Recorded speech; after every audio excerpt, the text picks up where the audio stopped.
헌재 재판 과정에서 뭐랄까요, 처음부터 8대0은 아니었다고 저는 생각해요. 그때 이름 2명이 나오고 나머지 3명 정도는 기각 가능성이 높다 정도로 정리된 정보가 있었던 거예요, 처음에. 제가 내일 그 2분 중에 한 분을 만나니까 물어볼게요. 네. 그 양반이 실제 기각을 시키려고 했다 아니다의 문제가 아니라 그 양반이 그런 의지를 가진 것으로 분석한 거죠. 네. 그럴 거라고 분석한 정보. 그리고 청와대는 비밀리에 그 정보에 기반해서 새 내각도 준비하고 있었어요. 실제로. 그 중에 현직 방송인도 있어요. 전 누군지도 알아요. 지금 뭐 의미 없으니까 공개할 필요는 없지만 현직의 방송인에 있는 사람들 중에도 그 내각 제의를 받고 가서 회의한 사람도 있어요. 이때 친박은 전략을 짭니다. 그러니까 확실하니까 거의 한 명만 넘어오면 되잖아요. 둘 중에 하나예요. 3월 13일 넘기든가 아니면 그 남아있는 3명 중에 한 사람을 확실하게 일로 넘기든가. 그러려면 지금 탄핵까지 간 것이 그 국회를 통과한 것이 촛불에 사람들이 너무 많이 나와서 그런 거 아니냐 이런 인식이 있었던 것 같아요. 그래서 이제 친박 집회를 막 키우는 거지. 친박 집회. 그러면서 가짜뉴스 막 돌리는 거죠. 여론을 만들어내기 위해서. 그리고 국회의원들, 자유한국당 출신 국회의원들 중에 대선 후보급이라고 할 수 있는 김문수 의원 같은 도지사 같은 양반들이 집회 참석하기 시작하는 것도 비슷한 시점에 막 이루어져요. 그리고 법정에서는 법리로 싸울 일이 아니라고 생각한 거죠, 이게. 여론조언을 시작하는 거죠, 거기서. 그리고 이제 개인들을 협박합니다. 현재 재판관하고, 뭐, 특검도 협박하고 막 난리치고, 아, 이거 만약에 탄핵을 인용했다가는 큰일 나겠다. 자기들 생각에는 큰일 나겠다는 분위기를 느끼라고. 그 전략을 일관되게 전방위로 구사해요. 너무 고마워, 그 전략을 짠 사람에게 나는. 그게 근데 왜 이 전략이 멍청했냐면 헌법재판관들은 그 사람들이 서로 보수적이라 하더라도 어쨌든 평생 전문 직업인이었잖아요. 저기 써야 돼. 뭐를. 이런 이유로 기각한다고. 그럼 여기 들어갈 이유, 법리가 등장해 줘야 되잖아요. 예를 들어서 그 대통령 변호인 측으로부터 단 하나도 등장하지 않는 거야. 그러면서 대신에 굉장히 중요한 포인트가 몇 가지 있어요. 제가 알기로는. 하나는 삼성 이재용 부회장이 구속영장 발부가 되죠. 유일하게 이동호 변호사라고 헌재 재판관 출신이 드디어 이 헌재 재판 갔다고 할 정도의 법리를 했는데 그 중에 핵심이 뭐냐면 이재용 영장 기각됐지 않냐 이거였거든요. 근데 이게 날아가 버렸어요. 이 사람 입을 다물어요, 거기서. 재청구 됐을 때는 구속이 네. 됐으니까. 구속이 돼버려가지고. 유일하게 뭔가 몇 줄 쓸 수 있는 근거를 제공해 둔 사람 한 사람이 있었는데 그 사람, 특검이 큰 역할을 한 거죠, 그때. 이재용 부회장이 구속되면서 쏙 들어가 버렸어요, 그것도. 그 다음에 국정원 사찰 뉴스 있잖아요? 이 재판관들이 자기가 결정을 쓸 때 이것이 정보기관의 사찰이나 압력의 결과로 보여지지 않을까 하는 심리적 압박을 만들어냈어요, 이게. 그 사람들에게. 또 하나는 이정미 재판관 후임을 대법원장이 절묘한 시점에 판결 직전에 임명했잖아요. 이건 헌법재판관들의 자존심을 굉장히 건드렸어요. 대법원이 헌법재판관의 결정에 개입하려고 한다. 라고 하는 열받게 만드는 요인. 좀 이따 분석하세요. 그러니까 결정문 이외의 요인을 말하는 거예요. 그 다음에 이제 그 과격한 집회가 오히려 8대0을 만들어낸 거예요. 오히려.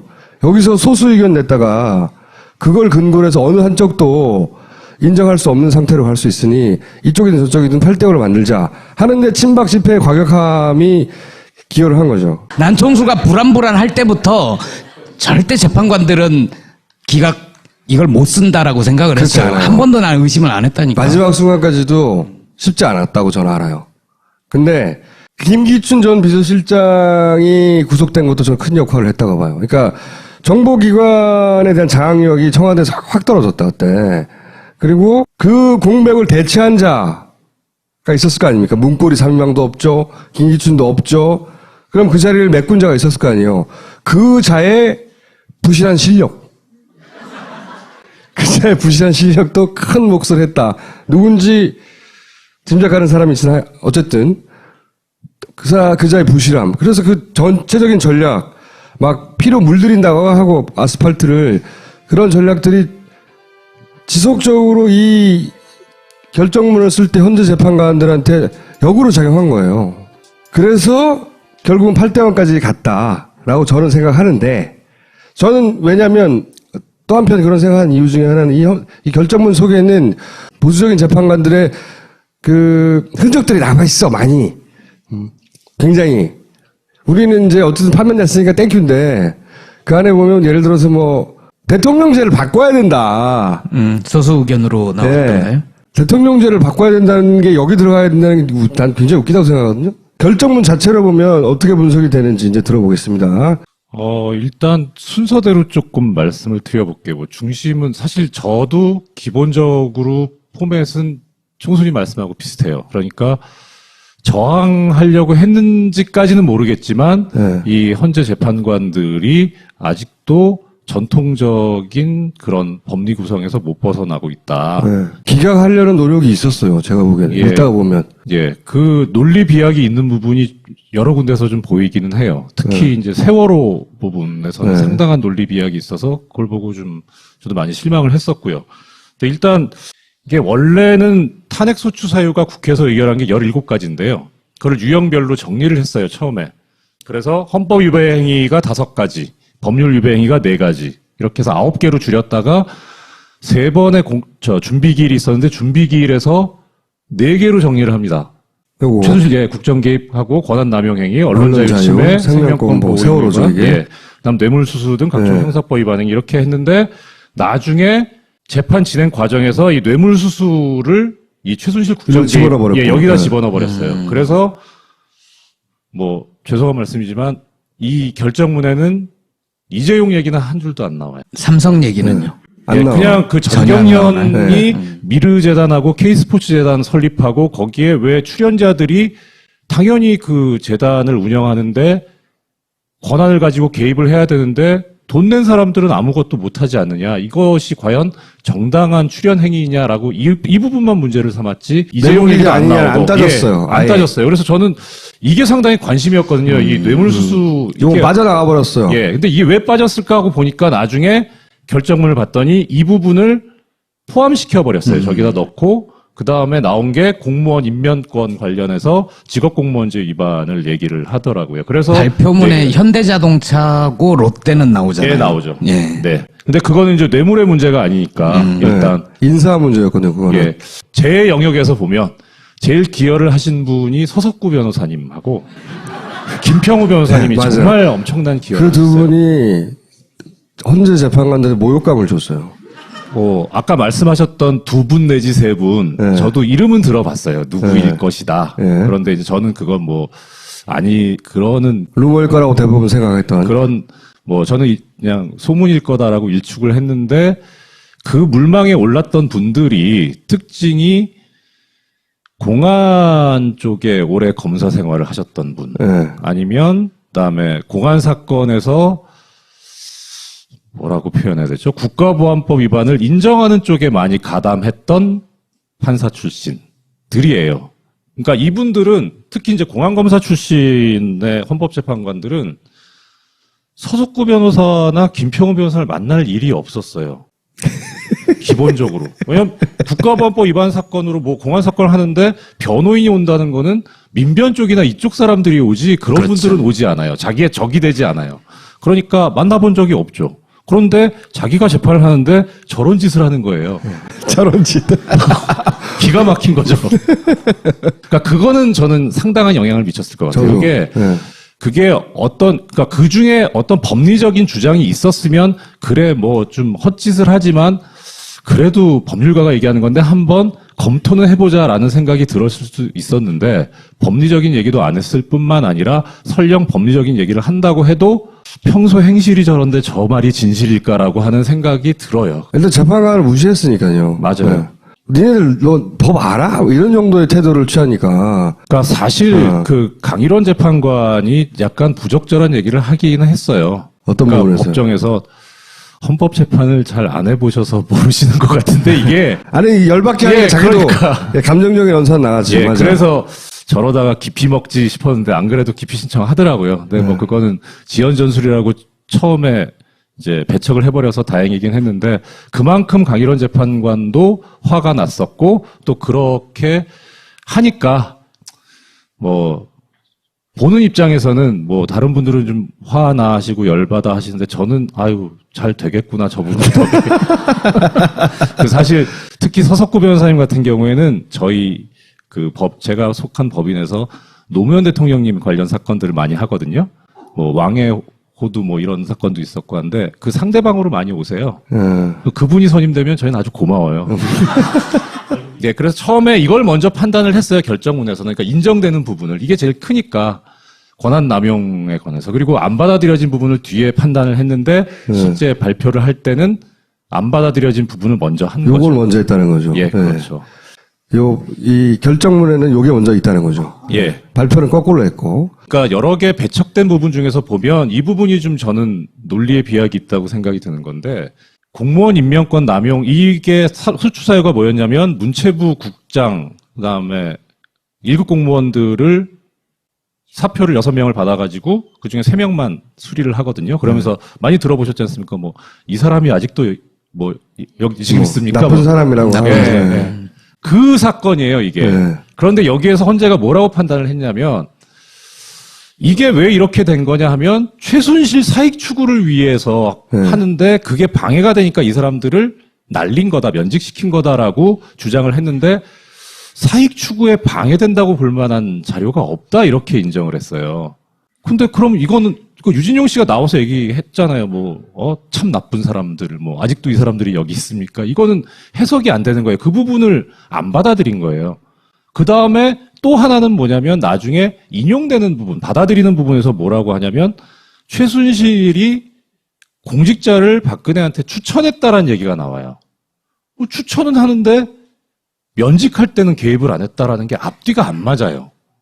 그래서 왜 이걸 뺐을까 하는데 큰 의미는 없는 건데. 왜냐면은 큰 거 하나하고 싼 건 다 빼준 거예요. 그래서 저는 총수님 말씀대로 안 해주려고 하는 의지가 있긴 있었구나라는. 있었어요. 제가 보기에도. 네. 네. 여기서 강일원 재판관의 존재가 굉장히 중요했다고 생각해요. 네. 이분은 보면 재판 주심이 됐는데 주심이 되는 게 컴퓨터 추첨을 한다면서요. 예. 완전 운이야 운. 얼마나 다행인지 몰라. 그 컴퓨터도 보관해야 돼요. 사실은 김희수 재판관님이 되셨으면 더 좋았죠. 그랬으면 더 좋았겠지만, 예. 근데 저는 이분이 충분히 만족스러운 게, 네. 진보 보수 성향을 따지기 이전에 이 양반이 가지고 있는 그 생활 상식으로 보자면 이게 인용거리가 된다고 처음부터 생각한 것 같아요 보니까. 맞아요. 이거 뭐 해먹은 거 맞네 이런 인식을 가졌어. 그래서 전체 진행을 그렇게 했고 평의를 한다는 게 결국은 그 주심이 나는 이렇게 논리를 전개하면 이제 다른 사람들이 나는 이렇게 생각하진 않아 이의 제기를 하고 이런 구조인데 이 양반이 되게 꼼꼼한 양반이더라고 보니까. 예. 그러니까 나는 이렇게 생각한다고 할 때 제시하는 그러니까 주장 밑에 논거들이나 사례들을 엄청 많이 달아서 됐을 거 아니에요. 이 사람이 주심에 대해서 이야기를 진행할 때 그걸 반론하기가 쉽지 않았을 거라고 봐요. 재판 과정에서도 송곳 질문들을 많이 던졌고 네. 그 내용들이 인용의 근거로 그건 많이 주심이니까 담겼어요. 당연히 질문하는 건데. 그리고 더 이제 드러나지 않은 것 중에 주의 깊게 봤었어야 하는 게 뭐냐면 증인을 채택을 하거나 채택하지 않거나는 결정을 하는데 이정미 재판관도 얘기했지만 모든 재판관들이 다 합의를 거쳤고 재판장이 독단적으로 결정한 거 하나도 없다 그랬거든요. 네. 그러니까 평의를 하면서 이 증인을 채택할 거냐 말 거냐, 그다음 이 증거 신청을 받아들일 거냐 말 거냐, 여기에 대해선 누구가 주도권을 지냐면 주심 재판관이 주도권을 쥐어요. 그러니까. 그런데 이거는 안 된다. 네. 이 채택하지 말자라고 하는 거에 대해서 다 이게 통과가 됐다는 거예요. 그러니까 사실 증인 채택하는 여부, 그다음에 뭐 사실조회든지 뭐 하여튼 여러 서류들 받아들이는 걸 보면 이게 어떻게 흘러가는가를 좀 짐작을 할 수는 있거든요. 안종범 관련된 다이어리를 채택하지 말라고 변호인단 쪽에서 박근혜 변호인단 쪽에서 얘기했을 때 그 강일원 주심이 한 칼에 뭐라고 그랬냐면 안종범이 법정에서 인정한 부분만 채택할 거니까 상관없다고. 그렇죠. 근데 사실 강일원 재판관이 가장 큰 역할을 했던 건 그거였어요.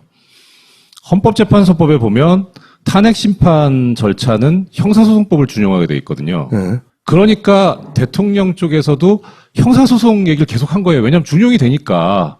그런데 강일원 재판관이 저는 약간 법하고는 약간 좀 거리가 있어 보인다 생각은 들지만 하여튼 깔끔하게 정리한 게 일단 헌법재판이라는 큰 틀 속에서 그 헌법재판이라는 본질에 반하지 않는 한 형사소송법이 들어오는 거지 무턱대고 형사소송법이 들어오는 게 아니다. 이 얘기를 한 거예요. 네. 그러니까 거기서 아마 대통령 대리인단의 전략이 반 이상은 무너졌을 거라는 생각이 들어요. 일단. 하여튼 뭐 그렇고. 안 그랬으면 무수한 증인들과 그렇죠. 무수한 증거물들을 예. 한 해 만에 하면서 시간이 계속 늘어졌을 그렇죠. 거라는 예. 거죠. 예. 이 부분에 이제 그게 나오는데요. 생명권 보호 의무 위반 이렇게 나옵니다. 근데 제가 앞부분은 약간 생략을 했는데 이 관련된 헌법 조항이 그렇게 돼 있어요. 국가는 국민의 기본적인 그 인권을 뭐 보호하고 권리가 있음을 확인한다 뭐 이렇게 의무가 있다 이렇게 나오거든요. 근데 주어가 국가예요. 대통령이 아니고. 그래서 그거를 그대로 해석하면 이렇게 되는 거예요. 근데 국가하고 대통령을 동일시할 수는 없지만 그래도 국가 원수고 행정부 수반인데 좀 그거는 어느 정도까지 그 유연성을 줬어야 되지 않느냐 싶은데 이게 제일 심한 부분이 저는 이거예요.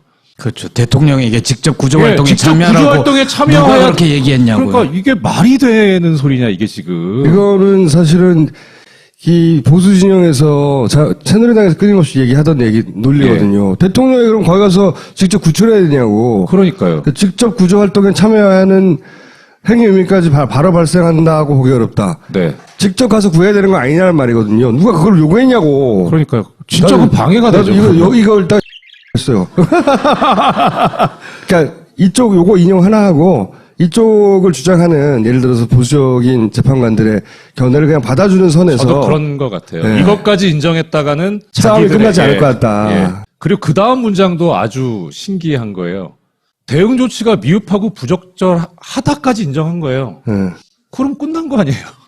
근데 그게 생명보호의무를 위반했다 인정하기 어렵다. 이게 무슨 논리적으로 말인가 무슨 이게 지금. 예. 그 다음에 더 나가서 이제 성실 의무 관련해서 예. 직책을 성실히 수행할 의무는 사법적 판단의 대상이 아니다. 주관적이다. 예. 근데 이거는 사실 좀 뭐 수긍할 수 있는 게 이 부분이 어디에 나오는 얘기냐면 노무현 대통령님 탄핵 심판 사건 때 결정문 때도 이 얘기가 나와요. 그러니까 뭐 쉽게 말하면 이제 무능한 거 가지고는 안 된다. 어느 정도가 성실한 거냐 아니냐. 예. 뭐 그런 주관적인 가치 판단의 문제다. 이렇게 얘기를 하는 거죠. 여기에 대해서 이거를 이제 정면으로 건드린 게 김희수 재판관님하고 이진성 네. 재판관의 얘기. 두 사람은 무슨 소리냐. 예. 이거. 예. 그것도 파면 사유다. 예. 그리고 사소한 성실은 우리가 좋아하는 표현, 디테일한 걸 해도 파면 사유에 해당한다. 이게 이제 진보적인 재판관, 예. 김희수 재판관의 의견이에요. 저도 여기 동의하는 게 예. 우리가 과실치사 죄를 묻잖아요.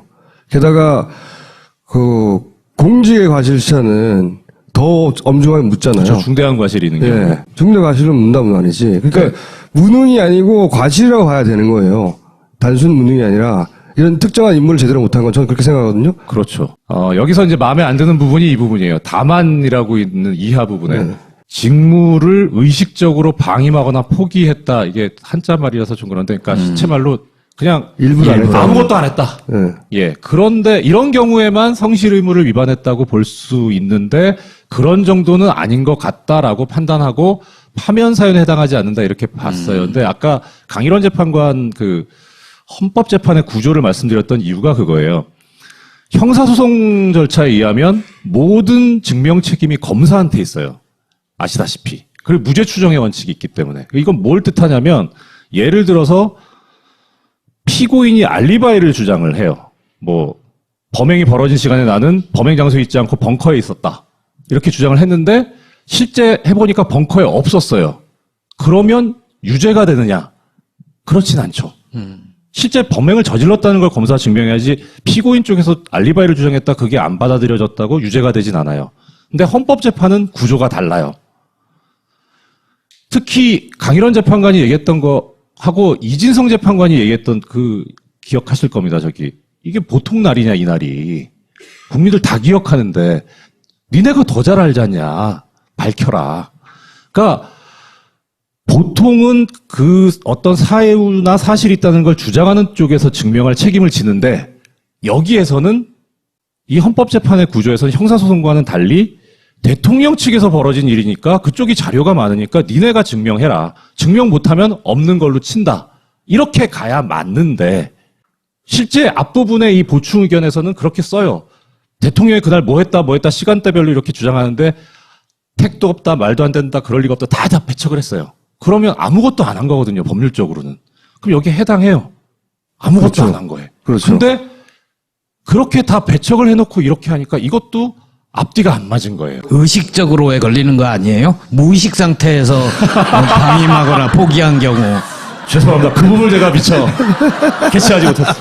사실 우리가 세월호 부분 때문에 물론 탄핵 인용이라는 결과는 좋지만 세월호 부분 때문에 상당히 실망을 했었는데 그게 어떻게 보면 정치적으로나 그러니까요. 어떤 앞으로의 사회 통합까지는 모르겠는데 그런 부분에 있어서는 그랬던 것 같아요. 저는 김기춘이 있었다면 이렇게 안 했을 거라고, 이렇게 무식하게. 네, 맞아요. 앞에서는 그 헌재 재판관들을 대우해주고 뒤로 협박할지언정 이렇게는 안 했을 거라고 봐요. 보통 김평호 변호사 얘기했던 국회 수석 대변인이니 이건 법관이 아닌 거예요 이런 말들은 예. 그냥 서면에 쓰고 내면 돼요. 읽어보다 열받으라고. 근데 그걸 법정에서 하니까 텔레비 카메라를 향해서 예, 게다가 그것도 카메라 향해서. 예. 그래서 의도적인 거란 말이죠. 그래서 저는 어떤 의미에서 굉장히 기적적으로 된 거다. 아, 이거 박근혜 운이 끝났구나라는 생각도 했어요. 다 끝났구나. 대한민국 국민의 운이 아직 안 죽은 거죠. 그러니까 박정희로 시작해서 박근혜가 이렇게 끝이 나는구나. 이렇게 철저하게 몰락해가지고 이런 전략을 써서 굉장히 어울리는 종말이다. 저도 이거를 말씀드리고자 하는 가장 큰 이유는 그거예요. 지금 총수님 말씀하신 거하고 일맥상통하는데 헌법재판관이 훌륭해서 이 탄핵 인용된 거 아니에요. 절대. 그러니까요. 예. 그 사람들도 어쩔 수 없게 만든 사람들이 우리잖아. 응? 그래서 근데 저는 스스로한테 박수 쳐줘도 된다고 보고 특히 바꿔야 될 게 아직도 많다. 예. 더군다나 저는 안창호 재판관의 보충의견에 보면 저는 이 판결에 왜 이게 있냐 도저히 이해가 안 가는데 제왕적 대통령제 있잖아요. 그런 얘기 나오면서 아까도 왜 세월호 때 직접 가서 구하란 말이냐 묻고 있었잖아요. 그러니까 보수 진영에서 끊임없이 주의했던 논리나 우려들이 여기 담겨 있는 게 있어요. 그중에서 제일 웃긴 게 저는 마지막에 제왕적 대통령제에 대해서 따로 챕터를 또 뽑아요. 네. 뽑아가지고 분권 국가로 가야 된다고. 이 얘기를, 그러니까 인용되는 부분이 28장인데, 이 양반만 14장을 썼어요, 이거를. 이건 저는 서비스라고 봐요. 내가 서비스 좀 할게. 내가 할 수 없이 인용을 했고, 서비스 좀 할게. 권성동 그 법사위원장이자 소추위원장, 그 사람이 끝나자마자 했던 말이 그 분권형 개헌해야 한다는 말이잖아요. 탄핵이 됐는데, 아직도 여전히 얘네들은 세상이 크게 바뀌었다고 생각하기보다는 어떻게든 자기가 원하는 방향으로 가려고 하는 꾸질꾸질 꼼지락 하고 있어요. 네. 특히 틈만 있으면 글로 갈 안창호 거예요. 재판관 같은 경우에는 딱 그 얘기를 먼저 내잖아요. 이거는 보수와 진보 이념의 문제가 아니다. 그러니까 그게 그 소리는 뭐냐면 나는 하기 싫지만 해야 될 것 같아. 아직도 갈 길 멀다. 여기도 그렇고. 자, 이건 여기까지 하겠습니다. 감사합니다. 감사합니다.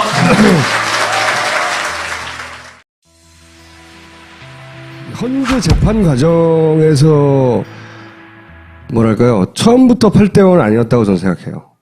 그때 이름 2명이 나오고 나머지 3명 정도는 기각 가능성이 높다 정도로 정리된 정보가 있었던 거예요, 처음에. 제가 내일 그 두 분 중에 한 분을 만나니까 물어볼게요. 네. 그 양반이 실제 기각을 시키려고 했다 아니다의 문제가 아니라 그 양반이 그런 의지를 가진 것으로 분석한 거죠. 네.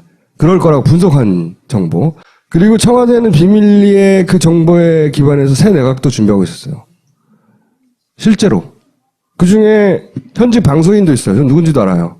지금 의미 없으니까 공개할 필요는 없지만 현직의 방송인에 있는 사람들 중에도 그 내각 제의를 받고 가서 회의한 사람도 있어요. 이때 친박은 전략을 짭니다. 그러니까 확실하니까 거의 한 명만 넘어오면 되잖아요. 둘 중에 하나예요. 3월 13일 넘기든가 아니면 그 남아있는 3명 중에 한 사람을 확실하게 일로 넘기든가. 그러려면 지금 탄핵까지 간 것이 그 국회를 통과한 것이 촛불에 사람들이 너무 많이 나와서 그런 거 아니냐. 이런 인식이 있었던 것 같아요. 그래서 이제 친박 집회를 막 키우는 거지. 친박 집회. 그러면서 가짜뉴스 막 돌리는 거죠. 여론을 만들어내기 위해서. 그리고 국회의원들, 자유한국당 출신 국회의원들 중에 마지막 순간까지도 쉽지 않았다고 저는 알아요. 근데 김기춘 전 비서실장이 구속된 것도 저는 큰 역할을 했다고 봐요. 그러니까 정보기관에 대한 장악력이 청와대에서 확 떨어졌다 그때. 그리고 그 공백을 대체한 자가 있었을 거 아닙니까? 문고리 3명도 없죠. 김기춘도 없죠. 그럼 그 자리를 메꾼 자가 있었을 거 아니에요. 그 자의 부실한 실력. 그 자의 부실한 실력도 큰 몫을 했다. 누군지 짐작하는 사람이 있으나 어쨌든 그 자의 부실함. 그래서 그 전체적인 전략 막 피로 물들인다고 하고 아스팔트를 그런 전략들이 지속적으로 이 결정문을 쓸 때 현재 재판관들한테 역으로 작용한 거예요. 그래서 결국은 8대0까지 갔다라고 저는 생각하는데 저는 왜냐하면 또 한편 그런 생각한 이유 중에 하나는 이 결정문 속에는 보수적인 재판관들의 그 흔적들이 남아있어 많이. 굉장히. 우리는 이제 어쨌든 파면됐으니까 땡큐인데 그 안에 보면 예를 들어서 뭐 대통령제를 바꿔야 된다. 소수 의견으로 나왔던가요? 네. 대통령제를 바꿔야 된다는 게 여기 들어가야 된다는 게 난 굉장히 웃기다고 생각하거든요. 결정문 자체로 보면 어떻게 분석이 되는지 이제 들어보겠습니다. 일단 순서대로 조금 말씀을 드려볼게요. 뭐 중심은 사실 저도 거든요. 근데 이게 날아가 버렸어요. 이 사람 입을 다물어요 거기서. 재청구 됐을 때는 구속이 네. 됐으니까. 구속이 돼버려가지고. 그러니까 유일하게 뭔가 몇 줄 쓸 수 있는 근거를 제공해 둔 사람들이 한 사람이 있었는데 그 사람 특검이 큰 역할을 한 거죠 그때. 이종 부의장이 구속되면서 쏙 들어가 버렸어요 그것도. 그 다음에 국정원 사찰 뉴스 있잖아요. 이 재판관들이 자기가 결정을 쓸 때 이것이 정보기관의 사찰이나 압력의 결과로 보여지지 않을까 하는 심리적 압박을 만들어냈어요 이게 그 사람들에게. 또 하나는 이정미 재판관 후임을 대법원장이 절묘한 시점에 판결 직전에 임명했잖아요. 이건 헌법재판관들의 자존심을 굉장히 건드렸어요.